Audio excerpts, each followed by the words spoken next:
जावेद जमाल गोशी, शेख अब्दुल कादिर जीलानी, जिन्हें गौथ आजम भी कहते हैं, बहुत बड़े बुजुर्ग और वली अल्लाह गुजरे हैं।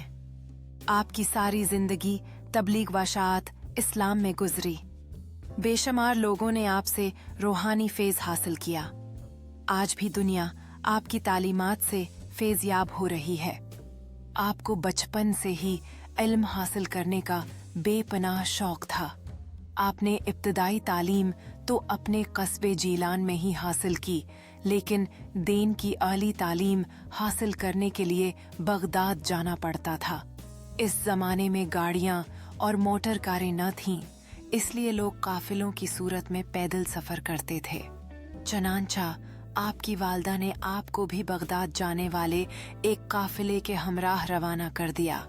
सफर पे रवाना होने से पहले आपकी वालदा ने आपको कुछ खुराक और 40 इशरफियां गुजर औकात के लिए दें। जारी है, आपकी वालदा ने ये इशरफियां आपकी कमीज की तह में सी दें ताकि महफूज रहें, और चलते वक्त आपको खास तौर पर ये नसीहत की कि बेटा हमेशा सच बोलना और झूठ के करीब न जाना।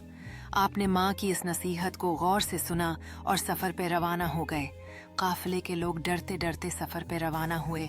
उन्हें इस बात का भी खदशा था कि कहीं रास्ते में डाकू काफिले पर हमला न कर दें, क्योंकि उन दिनों रास्ते गैर महफूज थे और डाकू अक्सर काफिलों को लौट लिया करते थे।